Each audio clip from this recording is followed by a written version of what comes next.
네, 기쁨의 주일입니다. 각 가정에 흩어져서 예배드리는 모든 분들에게 평안의 안부를 전합니다. 샬롬, 평안하십니까? 잘 지내십니까? 하는 이런 인사가 얼마나 복되고 귀한 인사인지를 절감하는 시대에 우리가 살아가고 있습니다. 보통 1년 설교 주제를 새로운 한 해를 맞이하기 전에 묵상에서 담임 목사님과 저희 목회자들이 이렇게 나누곤 하는데요. 9월과 10월 달에 저희가 함께 나누게 될 야고보서는 정말 하나님이 가장 적절한 때에 묵상하게 해주시는 말씀인 것 같습니다. 야고보 사도가 야고보서를 썼을 때 각지에 흩어져서 예배드리는 모든 믿음의 식구들에게 편지하듯이 비대면으로 예배드리는 모든 가정들, 또 흩어져서 하나님의 은혜를 구하는 모든 분들에게 하나님의 지혜와 은혜가 가득 넘치기를 소망합니다.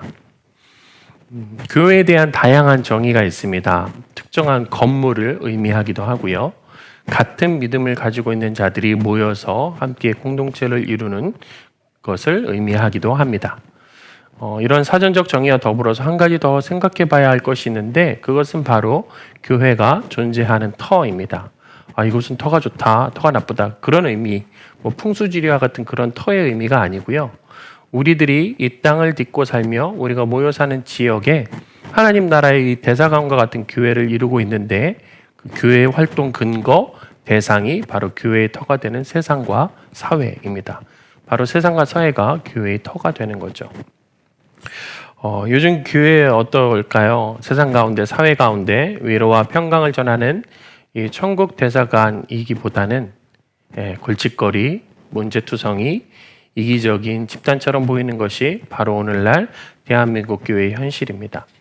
교회 관련 코로나 확진자가 나왔다는 기사를 볼 때마다 그 기사 밑에 달리는 분노와 적개심이 가득한 댓글을 보노라면 마음이 너무나 아픈 그런 시대를 저희가 살아가고 있습니다. 어디 가서 교회 다닌다고 말하기도 그렇고 또 교회 다니세요라고 권면하기조차 어려운 시대를 우리가 살아가고 있습니다. 야고보 시대에도 교회가 이런 어려움 가운데 있었습니다. 유대인들의 핍박으로 인해서 그리스도인들이 각지로 흩어져서 예배를 드리고 있었고요. 또 로마의 압제와 박해 가운데에서 믿음과 신앙을 놓치지 않으려고 몸부림치며 흩어져 있던 교회들처럼 오늘날 우리도 모여서 예배드리지 못하고 각 가정에서 흩어져 예배드리는 이런 모양이 흩어짐의 원인은 같지 않지만 야고보 시대와 오늘 우리 시대의 애틋함과 간절한 마음만큼은 비슷하지 않나 하는 생각이 듭니다. 2000여 년 전에 쓰여진 이 야고보서, 물론 그 이전에 쓰여진 구약 성경도 오늘날 이 시대를 살고 있는 우리들을 향한 하나님의 말씀이라고 우리가 봤는데 오늘 야고보서 말씀 역시도 이 시대를 살고 있는 우리를 향한 또 교회를 향한 하나님의 음성으로 듣는 은혜가 있기를 원합니다. 야고보서 1장 2절에서 4절까지의 말씀을 저희가 함께 보고 시작하려고 하는데요. 지난주 설교의 본문이기도 합니다. 제가 읽어드리겠습니다. 내 형제들아, 너희가 여러 가지 시험을 당하거든 온전히 기쁘게 여기라. 이는 너희 믿음의 시련이 인내를 만들어내는 줄 너희가 알미라. 인내를 온전히 이루라. 이는 너희로 온전하고 구비하여 조금도 부족함이 없게 하려 함이라. 여러 가지 고난과 고통, 또 시험과 어려움으로 고생하고 있는 흩어져 있는 12지파, 또 모든 성도들에게 야고보가 무엇이라 권면합니까? 시험을 당하거든 온전히 기쁘게 여기라 이렇게 권면합니다. 시험과 시련을 이겨낼 때에 인내를 만들어내고 인내를 온전히 이루게 될 때에 온전하고 구비하여 조금도 부족함이 없게 하신다 말씀해 주십니다. 어려운 가운데 너희가 인내하면 구비하여 조금도 부족함이 없게 되는 완전한 상태, 온전한 상태가 될 것이라고 선언하고 계십니다. 그럼 이 야고보 사도의 말을 반대로 바꾸면 어떻게 될까요? 우리에게 또 교회에게 계속하여 시험과 시련이 찾아온다면 그것은 아직도 우리에게 무엇인가 부족한 것이 있음을 의미하는 것이라 할 수 있습니다. 아직도 온전하지 않기에 무엇인가 부족한 것이 있기에 여전히 온전한 인내를 이루지 못하며 시험과 시련을 겪게 된다는 의미죠. 그러면 부족한 것이 무엇일까요? 오늘 본문 시작에서 우리는 힌트를 얻을 수 있습니다. 오늘 본문 5절의 시작은 이렇게 시작됩니다. 너희 중에 누구든지 지혜가 부족하거든. 인내하면 부족함이 없도록 해주신다고 약속하셨는데 혹 너희에게 지혜가 부족하다면 이라고 기록하며 말씀을 시작하는 것입니다. 오늘 이 말씀의 제목이 세상을 이기는 천국 지혜인데요. 사실은 세상은 이겨야 할 대상이 아닙니다.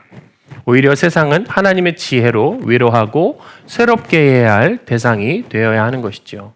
오늘 야고보서 말씀을 통해서 세상을 새롭게 할 지혜가 무엇인지, 또 그 지혜는 어떻게 얻을 수 있으며 그 지혜를 따라 우리들은, 또 교회는 어떻게 해야 할지에 대해서 잠시 은혜를 나누고자 합니다.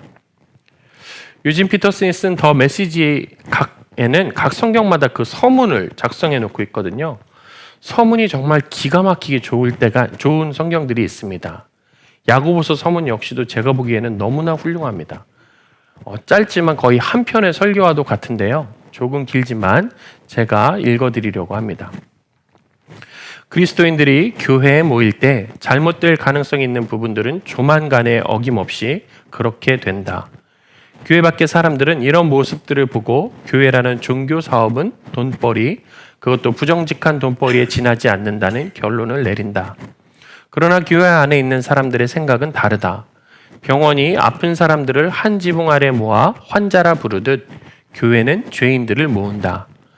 병원 밖에 있는 사람들 중에서도 환자만큼이나 아프지만 진단을 받지 않았거나 병세가 드러나지 않아 버티고 있는 이들이 많이 있다. 교회 밖의 죄인들도 이와 같은 경우라 할 수 있다. 그렇기 때문에 교회는 대체로 훌륭한 행실의 본을 보이는 공동체가 아니다. 오히려 자기 자신의 나쁜 행실을 깨달은 사람들이 자기의 죄를 드러내고 처리하는 곳이 바로 교회이다. 야고보서에는 초대교회의 한 목회자가 자기 교인들에게 나타난 그릇된 신앙과 잘못된 행실을 지적하고 판단하며 처리하는 과정이 잘 나타나 있다. 이 과정에서 우리는 깊이 있고 생생한 지혜를 엿볼 수 있다. 이런 지혜는 매우 드물지만 우리에게 절대 필요한 것이다. 진리를 아는 것은 분명 지혜의 일부이지만 그렇다고 그것이 지혜의 전부라고 할 수는 없다. 지혜는 살아가는 기술이다. 진리대로 사는 법을 알지 못한다면 진리가 무슨 소용이 있단 말인가? 아무리 선한 의도로 시작했더라도 그것이 지속되지 않으면 무슨 의미가 있단 말인가? 교회 전승에 따르면 야고보의 별명은 늙은 낙타 무릎이었다. 수년간의 끊임없는 기도의 세월로 무릎에 굳은 살이 박혀 얻은 별명이었다. 그 기도는 이 편지에 담긴 지혜의 토대이다. 기도는 언제나 지혜의 토대가 된다. 아멘이죠? 여기서 설교를 마치면 더 은혜로울 텐데 그러면 유진 피터슨 목사님의 설교가 되니까 저는 좀 더 이야기를 나누려고 합니다. 그러면 야고보서가 그렇게나 이야기했던 이 지혜가 무엇일까요? 야고보 사도가 흩어져 있는 12지파에게 너무나 필요하다고 여겼던 이 지혜는 과연 무엇일까요? 지혜 역시도 다양한 의미를 담고 있습니다. 원래는 손으로 만드는 수공이나 예술 분야에서 숙련된 기술, 숙련성을 의미합니다. 어떤 때에는 학업이나 공부를 통해서 얻어진 좋은 것들, 가치 있는 것들을 지혜라고 말하기도 합니다. 도덕적인 의미에서는 실생활에서의 경건성을 의미하기도 합니다. 일반적으로 교회에서 또 성경에서 설교에서 지혜라고 할 때 그것은 종교적이고 영적인 차원에서 최고의 신적인 것, 하나님께 속해 있는 것, 하나님으로부터 내려오는 것, 하나님의 입장에서 사물을 바라보는 능력 등을 의미합니다. 그래서 지혜를 한마디로 한다면 지혜는 인간으로부터 나온 것이 아닌 하나님으로부터 기인한 가장 좋은 것, 가장 선한 것이라고 말할 수 있습니다. 위에서 언급된 여러 가지 정의들은 다양한 분야와 다양한 접근을 통해서 얻어진 정의인데요. 무엇보다도 가장 분명한 정의는 하나님께서 내려주시는 정의죠. 하나님은 지혜와 그 근본에 대해서 성경 여러 군데에서 우리에게 말씀하고 계십니다. 욥기 28장 28절, 시편 111편 10절, 잠언 1장 7절, 잠언 9장 10절, 잠언 15장 33절 등 여러 곳에서 하나님은 공통적으로 이렇게 선포하고 계시는데요. 여호와를 경외함이 지혜의 근본이라. 여호와를 경외함이 지혜의 근본이라. 여호와를 경외한다. 이 경외한다는 건 또 무슨 의미일까? 무서워서 벌벌 떠는 것, 공포나 두려움만을 의미하는 것이 아닙니다. 인격적으로 존중하는 것, 악망하며 바라보는 것, 그러한 대상 앞에서 합당한 반응까지 이 모두를 다 함축하는 것이 바로 경외하는 것입니다. 하나님의 하나님 되심을 인정하고 하나님은 창조주시며 모든 것을 다스리고 계시는 통치자이시며 모든 것을 하실 수 있는 전지전능한 분이심을 고백하는 것입니다. 그리고 그러한 하나님께 우리의 모든 존경과 사랑, 기대와 소망을 품으며 하나님이 기뻐하시는 삶을 살아내는 것, 하나님이 원하시는 것을 행하는 것을 다 포함하는 것이 바로 여호와를 경외하는 것입니다. 그 여호와를 경외하는 것이 지혜의 근본이요 지혜의 모든 것이 된다 말씀하고 계십니다. 야고보서의 주석과 간도 같은 책 시대를 관통하는 지혜라는 책에서 송태근 목사님은 설교를 듣거나 개인적으로 말씀 묵상하다가 내가 이렇게 살아야겠구나, 이렇게 사는 것이 하나님의 올바른 뜻이구나 라고 깨닫는 것은 진정한 지혜가 아니다 라고 말합니다. 그것은 지식을 얻은 것일 뿐이지 지혜는 말씀을 삶의 자리에까지 녹여내는 것이 바로 온전한 지혜이다 라고 설명합니다. 지혜란 하나님의 말씀을 통찰력 있게 깨닫는 과정과 그것을 우리의 삶으로 녹여내는 모든 과정을 의미한다고 강조하고 있습니다. 하나님의 하나님 되심을 인정하며 우리의 창조자 되시며 통치자 되심을 내 삶에서 매 순간 인정하고 영광과 감사를 올려드리는 것이 바로 지혜로운 삶입니다. 예수님이 이 땅에 오셔서 행하셨던 것들을 기억하고 하셨던 그 말씀들을 마음에 새기고 그 뜻대로 살아가려고 하는 것, 십자가에서 우리를 위해 죽으셨던 그 은혜를 마음에 새기며 이제는 우리가 작은 예수로서 그리스도인으로서 예수님이 사셨던 그러한 삶을 살아내려고 몸부림치는 것이 바로 지혜로운 삶입니다. 날마다 나와 함께 하시면서 나를 인도하시는 그 성령님의 이끄심에 순종하며 매 순간 살아내는 것, 성령님의 도우심을 구하며 지금도 우리와 함께 하시면서 우리를 깨닫게 하시고 위로하시며 하나님 기뻐하시는 삶을 살아낼 수 있는 힘과 용기를 부어주시는 그 성령님을 의지하며 사는 삶이 바로 지혜로운 삶입니다. 성삼위 하나님을 신뢰하는 삶, 나의 삶 가운데 성삼위 하나님과 함께하며 우리의 삶 가운데 하나님의 뜻이 이루어지는 삶을 살아내는 것이 바로 지혜로운 삶이라 할 수 있습니다. 가만히 생각해 보면 우리도 날마다 지혜를 붙잡고 산다고 해도 과언은 아닙니다. 평일날 매일 아침마다 새벽 만나기도의 말씀을 통해서 하나님의 뜻을 구하고 또 듣습니다. 비록 비대면이지만 이렇게 매주일 예배를 통해서 하나님 주시는 말씀 받기도 하고요. 개인적으로 기도하는 시간을 통해서 하나님의 뜻을 구하기도 합니다. 또 내 주변에 믿음의 선배들이나 신앙의 조력자들에게 도움을 구하기도 하고 그분들을 통해서 하나님의 뜻을 함께 찾아가기도 합니다. 예수님이 사셨던 그 삶의 모습을 보기 위해서 성경을 보기도 하고요. 예수님 하셨던 말씀들 마음에 새기며 그대로 살려고 애를 씁니다.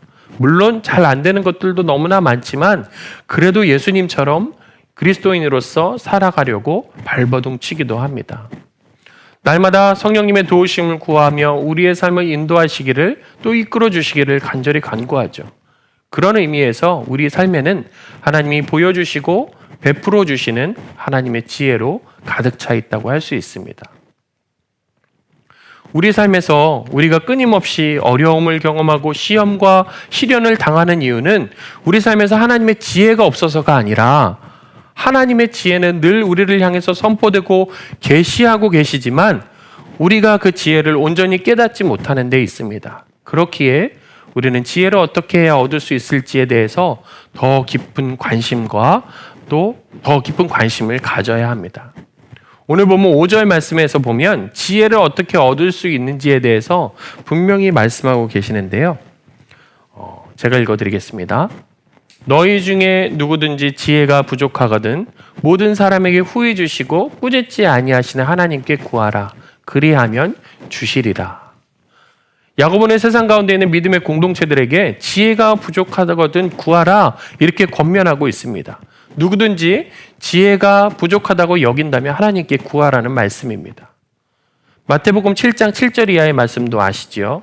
구하라 그리하면 너희에게 주실 것이요 찾으라 그리하면 찾아낼 것이요 문을 두드리라 그리하면 너희에게 열릴 것이니 구하는 이마다 받을 것이요 찾는 이는 찾아낼 것이요 두드리는 이에게는 열릴 것이니라.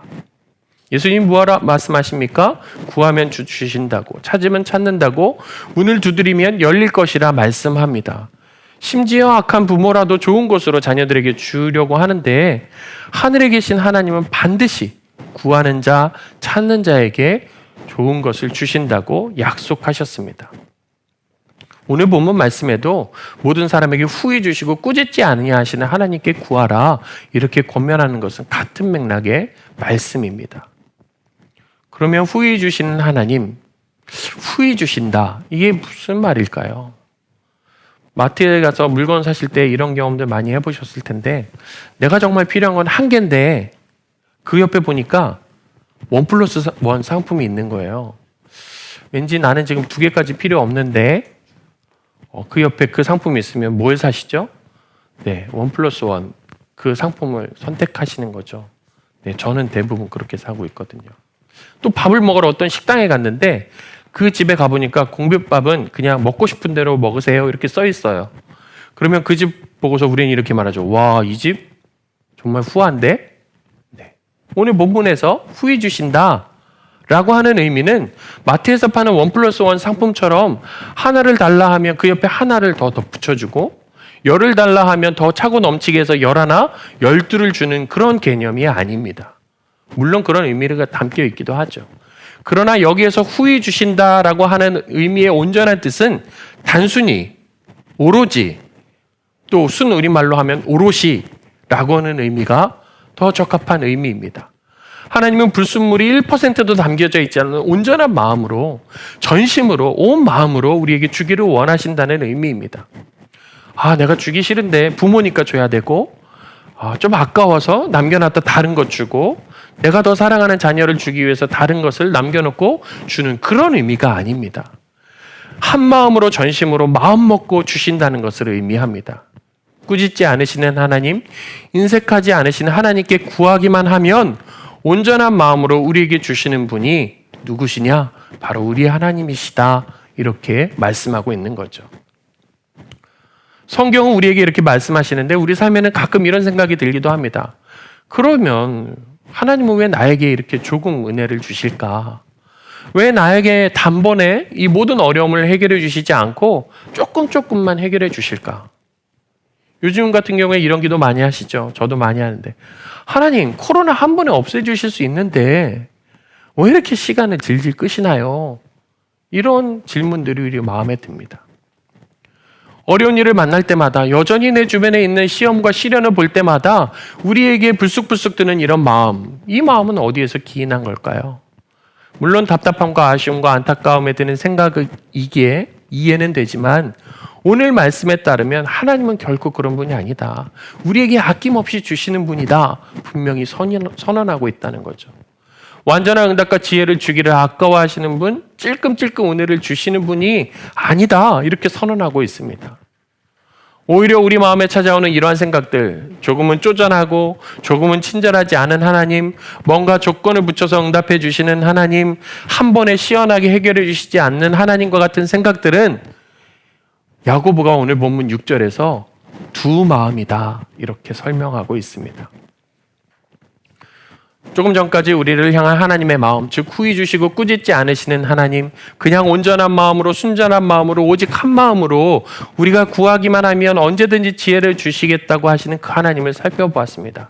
그런데 그러한 하나님 앞에 나아가는 우리의 마음은 정반대입니다. 좀 전에 우리 마음에 들었던 그런 수많은 질문들이 그것을 알려줍니다. 하나님은 우리를 향해서 순전한 마음으로 대하시는데 전심으로 우리만을 바라보시는데 우리에게 모든 것을 주신다고 하셨는데 우리는 두 마음으로 하나님을 대합니다. 때로는 의심하기도 하고요. 때로는 원망하기도 하고요. 때로는 하나님 아닌 다른 것들을 더 의지하려고 하기도 합니다.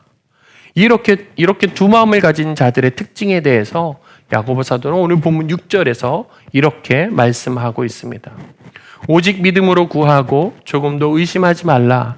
의심하는 자는 마치 바람에 밀려 요동하는 바다 물결 같으니. 바람에 밀려서 이 방향 저 방향으로 움직이는 물결과 같이 두 마음을 품은 자들이 하나님과 세상 사이에서 또 세상에서 중요하게 여기는 가치들 중에서 이렇게 저렇게 흔들린다고 말씀하고 있습니다. 그러면 또 하나의 질문이 되죠. 반대로 정한 마음, 믿음으로 구하는 기도가 그러면 무엇일까? 위에서 본 6절 말씀에 따르면 의심하지 않는 기도가 바로 그런 기도입니다. 의심하지 않는 기도. 의심하지 않는 기도라고 하면 무엇이 제일 먼저 떠오르시죠? 네, 시옷 발음 세게 하는 기도. 네, 그거잖아요. 믿습니다. 네. 주실 것으로 믿습니다. 아멘. 네. 내가 전혀 의심하지 않고 내가 원하는 것, 내가 바라는 것 계속 상상하면서 심지어는 벽에 막 그런 것들 써붙이기까지 하면서 그렇게 기도하고 기도할 때마다 내 마음에 품은 것 하나님 주실 것을 그대로 이루어 주실 것을 확신하는, 그래서 조금 더 의심하지 않고 기도하기만 하면 내가 원하는 것을 얻게 된다는 오해를 할 수 있습니다. 그런데 가만히 보면 이렇게 드리는 기도, 이렇게 하는 기도가 두 마음으로 드리는 기도임을 우리는 알 수 있습니다. 하나님의 생각과 뜻, 하나님이 원하시는 바를 우리는 들으려 하지 않고 구하려 하지 않고 기도는 하지만 내가 원하는 바를 또 마음에 품은 것을 그것을 달라고 하는 마음으로 하는 기도, 이것이 바로 두 마음으로 하는 기도, 믿음 없이 드리는 기도라고 야고보 사도는 우리에게 말씀합니다. 담임 목사님께서 몇 번 말씀해 주셨는데요.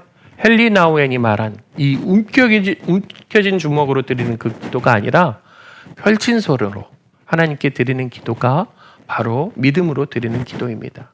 내 뜻이 아닌 하나님의 뜻대로, 내가 원하는 바가 아닌 하나님이 계획하시고 인도하시는 대로 나아가기로 결단하며 드리는 기도, 그것이 바로 믿음으로 하는 기도, 펼친 손으로 올려드리는 기도입니다.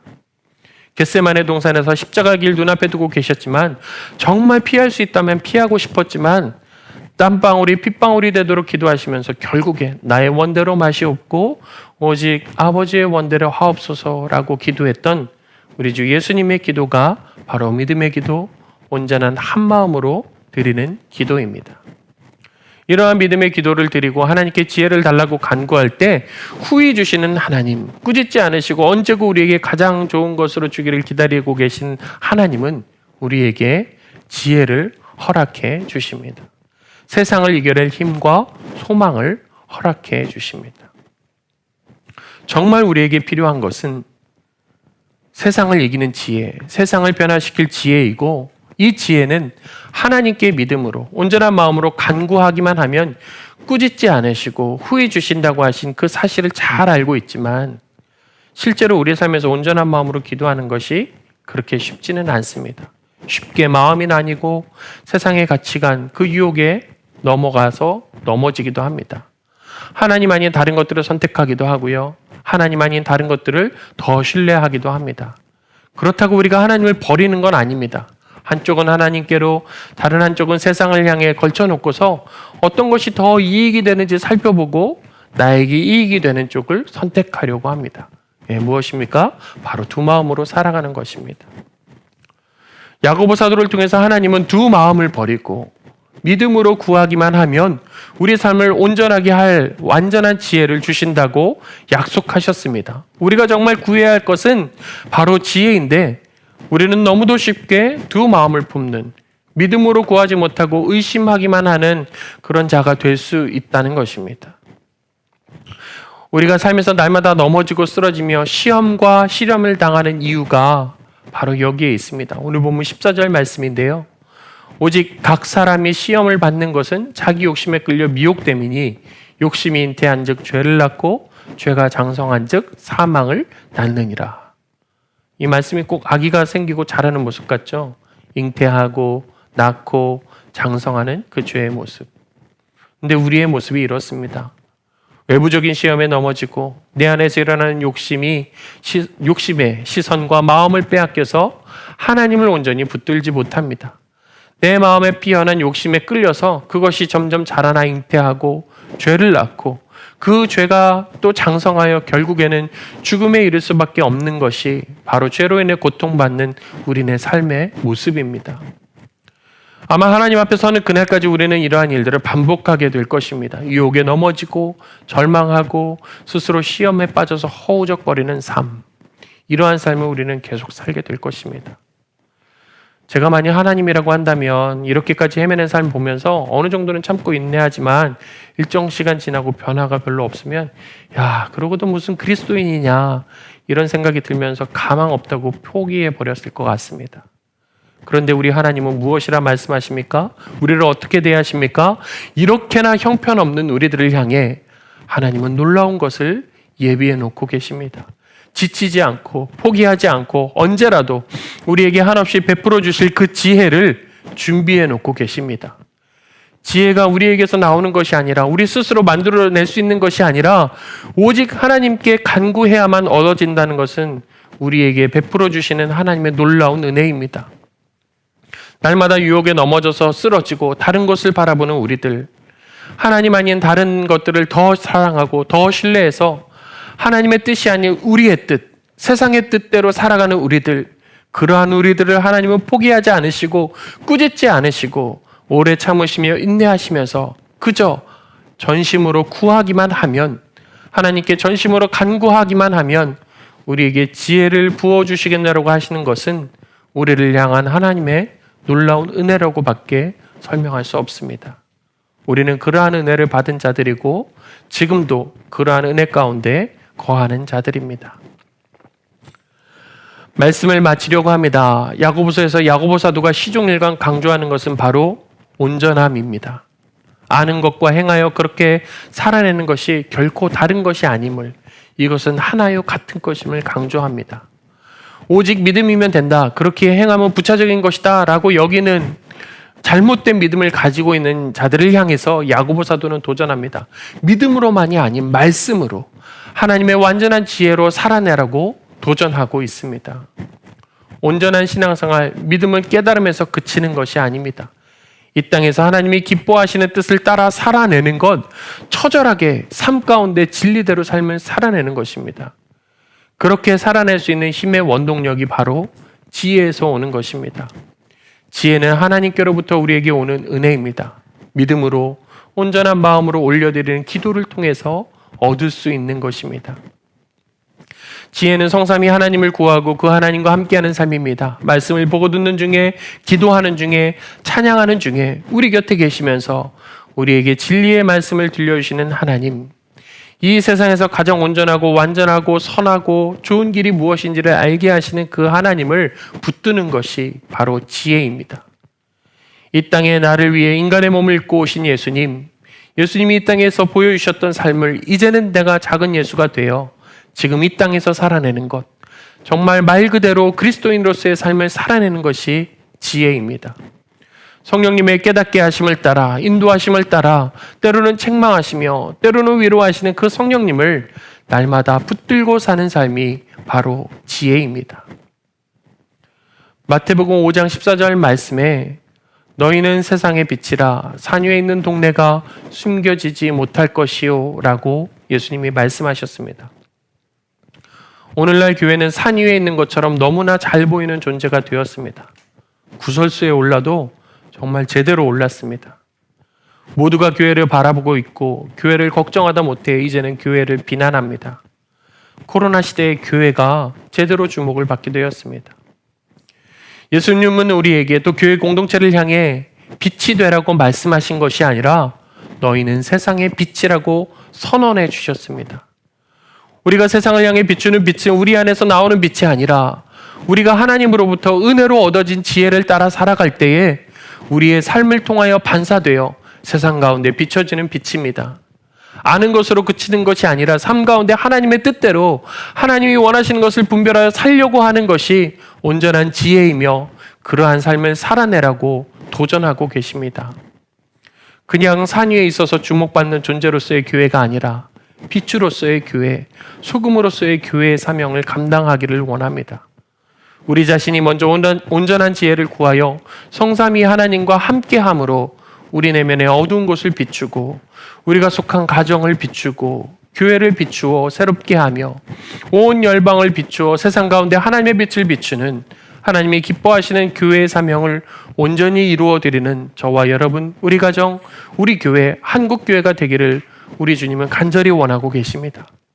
산 위에 있는 동네, 그 빛이 숨겨지지 않고 세상을 향해 비추듯이 우리가 성삼위 하나님을 붙들고 사는 삶, 지혜로 가득한 삶을 살아낼 때 우리의 삶이 변하며 우리의 가정이 변하며 이 땅 가운데 하나님의 진리의 빛이 가득하게 될 것입니다. 세상을 이기는 지혜, 세상을 변화시키는 지혜가 하늘로부터 우리를 가득 채우고 변화시켜 온 땅 가운데 흘러넘치게 될 것을 간절히 기도하며 기대합니다. 함께 기도하겠습니다. 하나님, 우리를 포기하지 않으시고 인내하시면서 우리에게 가장 좋은 것을 날마다 허락해 주셔서 감사합니다. 우리 삶 가운데 온전한 마음으로 하나님을 구하고 찾게 하여 주옵소서.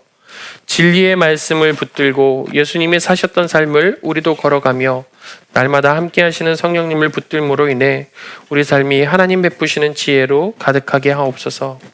깨달아 아는 것에서 그치지 않게 하시고 우리 삶에서 진리의 말씀으로 살아내게 하옵소서. 그 뜻대로 살려고 발버둥치게 하옵소서. 우리에게 지혜와 힘과 용기를 허락해 주셔서 세상 가운데 빛으로 살아내게 하옵소서. 교회의 이 지혜의 빛을 다시금 회복시켜 주옵소서. 우리의 완전한 지혜 되시는 예수님 이름으로 기도하옵나이다. 아멘.